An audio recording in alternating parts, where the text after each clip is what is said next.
मन के जीते जीत है और मन के हारे हार। हाँ, આજે આ મનના જીત મનજીત ડૉક્ટર મનોચિકિત્સક ડૉક્ટરને આજે મળવાના છીએ। આ મનના ઘણા બધા પ્રશ્નો છે, એનું સમાધાન કરવાનું છે। આવો મળીએ। સ્વાગત છે ડૉક્ટર સાહેબ। નમસ્કાર અરવિંદભાઈ। નમસ્કાર નમસ્કાર। ઇન્દ્રવદન પારીખ સાહેબ, તો ડૉક્ટર સાહેબ સૌપ્રથમ તો અમારા દર્શક મિત્રોને આપ આપનો પરિચય આપો। મારું નામ ડૉક્ટર ઇન્દ્રવદન પરીખ છે। હું સિવિલ હોસ્પિટલ નવસારીમાં મનોચિકિત્સક તરીકે ફરજ બજાવું છું। તો ડૉક્ટર પરીખ સાહેબ, અત્યારે પરીક્ષાઓનો માહોલ છે, રિઝલ્ટનો માહોલ છે, આવવાનું છે અને આવી રહ્યું છે, આવી ગયું છે। આ માહોલમાં સ્ટ્રેસ શબ્દ ખૂબ સાંભળવા મળે છે, જેને ગુજરાતીમાં તણાવ કહેવાય છે। તો આ તણાવ શબ્દ શું છે તેના ઉપર જરો પ્રકાશ પાડો।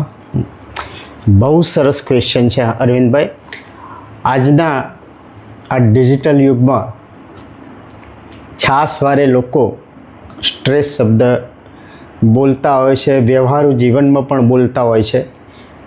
સ્ટ્રેસને જેને ગુજરાતીમાં તણાવ કહેવામાં આવે છે, અને સ્ટ્રેસને સાવ સરળ ભાષામાં જો સમજૂતી આપવી હોય તો આપણા જીવનમાં કંઈ પણ નવી ઘટના બને, કોઈ પણ નવો બદલાવ થાય ત્યારે શરીરમાં જે ચેન્જીસ થાય છે, શરીરની અંદર હોર્મોન લેવલે, મસલ લેવલે, સેલ લેવલે, તો એને સ્ટ્રેસ કહેવામાં આવે છે। સ્ટ્રેસ એ પોતે પણ બે પ્રકારના હોય છે। એક પ્રકારનો સ્ટ્રેસ જેને અમે યુ સ્ટ્રેસ કહીએ છીએ અથવા તો પોઝિટિવ સ્ટ્રેસ કહીએ છીએ, જે તે વ્યક્તિને, વિદ્યાર્થીને મોટિવેશન આપે છે, પ્રેરણા આપે છે, આગળ વધવામાં મદદ કરે છે। અને એક છે નેગેટિવ સ્ટ્રેસ, જે એને ડીમોટિવેટ કરે છે, એને હતાશામાં ગરકાવે છે। સાહેબ, ખૂબ સરળ ભાષામાં આ સ્ટ્રેસ વિશે અને ગુજરાતીમાં જે તણાવ શબ્દ કીધો ને, તમારી ભાષામાં ખૂબ સરસ અમને સમજાવી દીધું છે। પોઝિટિવ સ્ટ્રેસ અને નેગેટિવ સ્ટ્રેસ બંને વિશે વાત કરી। સાહેબ, અત્યારે વિદ્યાર્થીઓને પરીક્ષાના પરિણામ પછી અને પહેલાં આ સ્ટ્રેસ શબ્દ અને તણાવ એ હતાશા રહે છે, અને વિદ્યાર્થીઓને માનસિકતામાં શું ફેરફાર થાય આ સમયગાળામાં?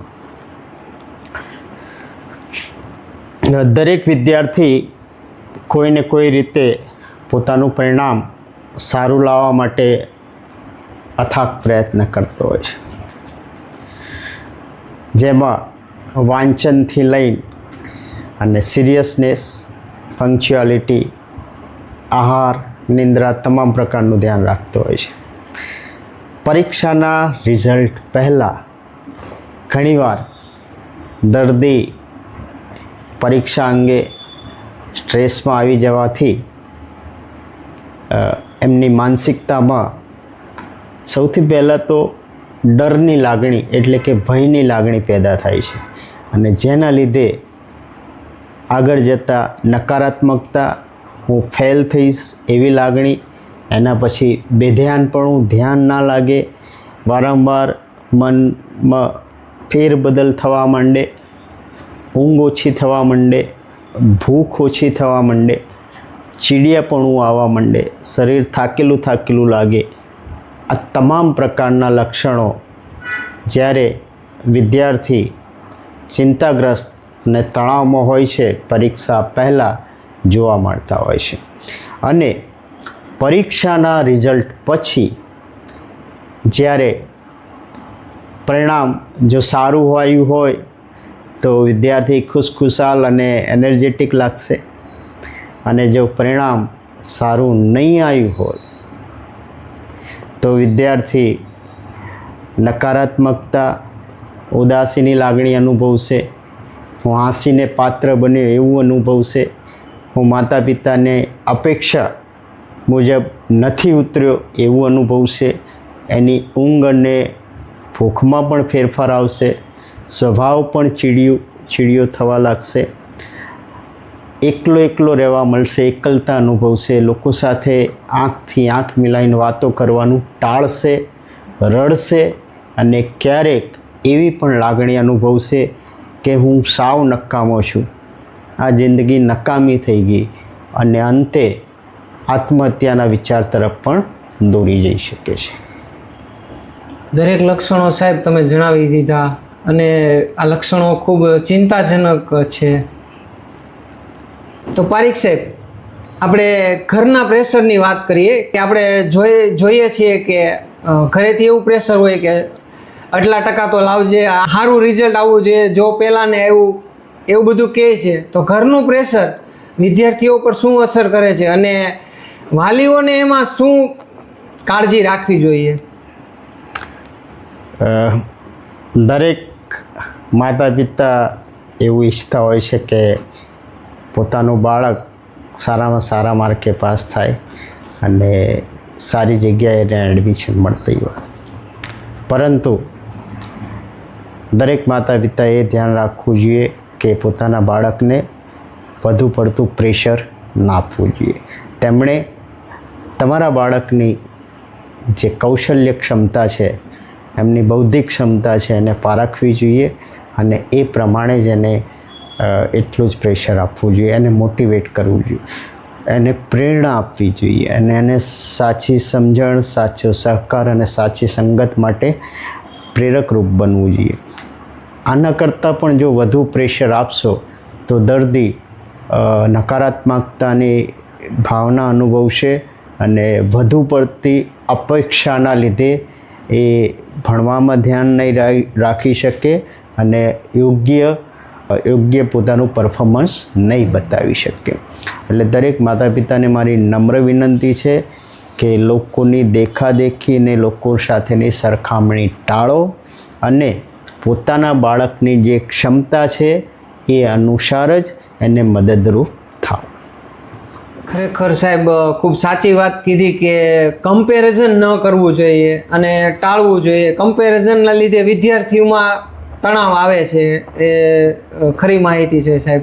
આ ડિપ્રેશનની શરૂઆત વિદ્યાર્થીઓમાં ક્યાંથી થાય છે અને એની સારવાર પણ હોય છે, તો સારવાર વિશે પણ જણાવો. અરવિંદભાઈ, આ બહુ સરસ ક્વેશ્ચન છે.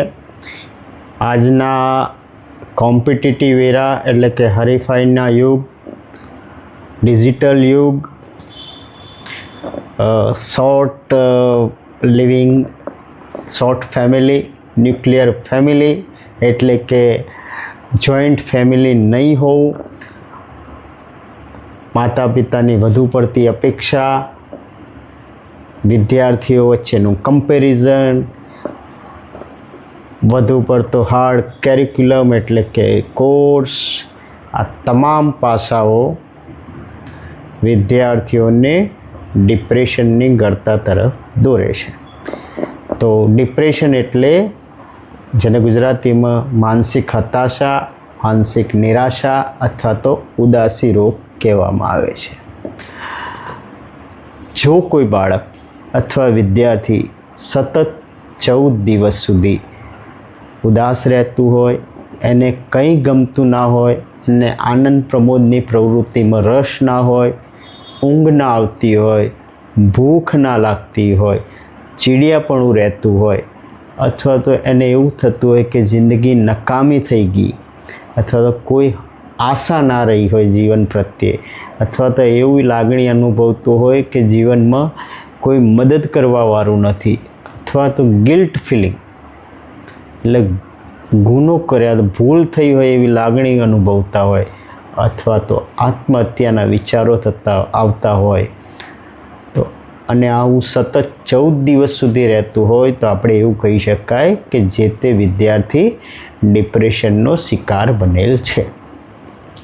જો કોઈ વિદ્યાર્થીને તમે આવા લક્ષણો દેખાય અથવા તમે નોટિસ કરો તો તાત્કાલિક મનોચિકિત્સક પાસે એનો સંપર્ક કરો અને તમામ લક્ષણો એમને બતાવો.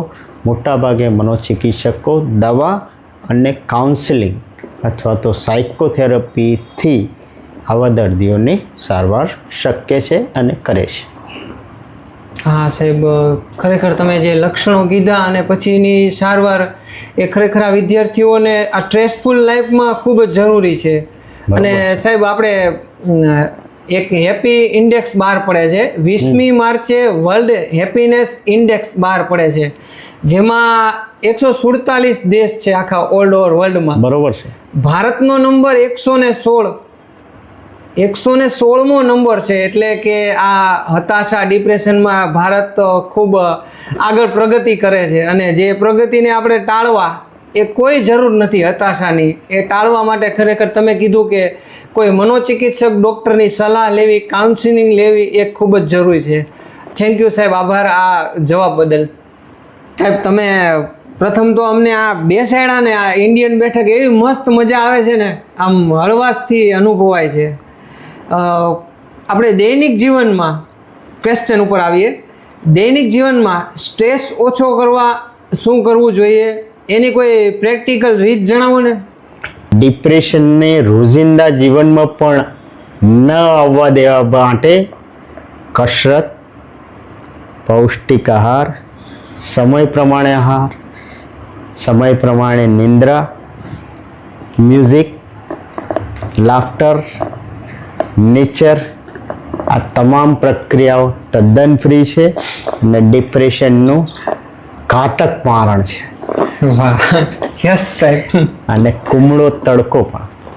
વાહ, યસ, વિટામિન ડી. હા, અને એ પણ તદ્દન મફત, ફ્રી. વાહ સાહેબ, તમે કાઉન્સિલિંગની સાથે સાથે દવા પણ દઈ દીધી, અને એ પણ તદ્દન ફ્રી. સાહેબ બધાને અત્યારે ટોપર બનવું છે, કંઈક અપેક્ષા જ ઊંચી રાખે છે, પણ વિદ્યાર્થીઓને કોઈ કક્ષા પ્રમાણેનું રિઝલ્ટ ન આવે તો એના વિદ્યાર્થીઓ અને વાલીશ્રીઓને માનસિકતા કઈ રીતે જાળવવી? બહુ સાચી વાત છે કે ઘણી વખત બોર્ડના રિઝલ્ટ આવ્યા પછી કોઈ વિદ્યાર્થીઓને એના અપેક્ષા મુજબ અથવા તો ધાર્યા મુજબના માર્ક્સ આવતા નથી. તો એવા સમયે વિદ્યાર્થીએ પણ નાસીપાસ ના થવું જોઈએ, હતાશ ના થવું જોઈએ. સપોઝ એ ફેલ પણ થઈ હોય તો એને એમ માનીને ચાલવું જોઈએ that is a first attempt in learning અને ટ્રાય ફોર ધ રીએટેમ્પ. અને બહુ સારું એક પિક્ચર હતું, મને યાદ આવ્યું, ધોરણ 12 12th ફેલ, અને એમાં એક બહુ મસ્ત હોય છે મોટિવેશન વર્ડ, રિસ્ટાર્ટ. અને વાલીઓએ પણ આવા બાળકને મોટિવેટ કરવા જોઈએ, હૂંફ આપવી જોઈએ, અને દરેક જગ્યાએ એને મદદરૂપ થવું જોઈએ. નહીં કે એ ફેલ થયો અથવા ઓછા માર્ક લાવ્યો એની ટકોર કરવી જોઈએ. બરાબર. સિમ્પલ ભાષામાં કહીએ તો કે નેક્સ્ટ અટેમ્પથી કંઈક વધુ સારું થશે. સારું. અને સાહેબ કહેવાય છે ને કે કાયમ માટેની ખુશી જોતી હોય ને તો આવા નાના પેઇન કંટ્રોલ કરતા શીખવું જોઈએ.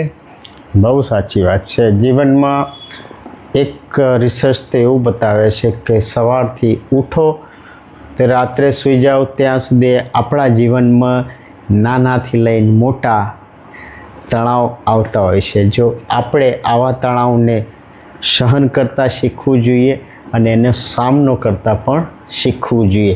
એ જ આપણા મનને મજબૂત બનાવે છે. નાસીપાસ ન થવું જોઈએ. નાસીપાસ પણ નહીં થવું જોઈએ.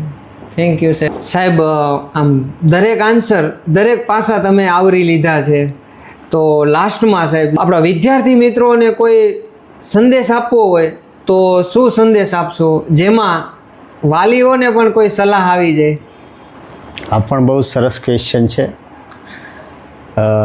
દરેક વિદ્યાર્થી મિત્રએ આયોજનબદ્ધ રીતે તૈયારી કરવી જોઈએ.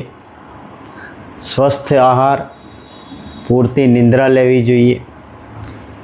એમના દૈનિક જીવનમાં કસરત, મેડિટેશન, યોગાનો પણ સમાવેશ કરવો જોઈએ. તે ઉપરાંત હાસ્ય, સંગીત તેમજ કુદરતને માણવાનું તેમજ દૈનિક જીવનમાં રોજની પ્રવૃત્તિમાંથી શોર્ટ બ્રેક લેવાનું પણ એક આયોજન રાખવું જોઈએ એમણે. એ ઉપરાંત નિયમિત વાંચન પણ એટલું જ જરૂરી છે. અને એ ઉપરાંત યાદશક્તિ વધારવા માટે અલગ અલગ યાદશક્તિ વધારે એવી ટેકનિકનો પણ એમણે ઉપયોગ કરવો જોઈએ અને વાલીઓએ પણ એમના સમય મુજબ વિદ્યાર્થીઓને પ્રેમ હૂંફ અને સહકાર આપવો જોઈએ. અને છેલ્લે એટલું જ કહીશ કે સ્વસ્થ તન સ્વસ્થ મન એટલે સ્વસ્થ જીવન. ખરેખર સાહેબ સ્વસ્થ કરી દીધા છે અમને, અને આ તમારા છેલ્લા સંદેશથી વાલીશ્રીઓને સલાહ દઈ દીધી ને વિદ્યાર્થીઓને પણ મેસેજ દઈ દીધા. સાહેબ દરેક પાસાઓને આવરી લેવા બદલ તમારો આભાર. થેન્ક યુ સાહેબ, તમારો કિંમતી સમય અમને દેવા બદલ. અને સાહેબ તેમના વ્યસ્ત શેડ્યુલમાંથી સમય કાઢીને આપ્યો એ બદલ તમારો આભાર.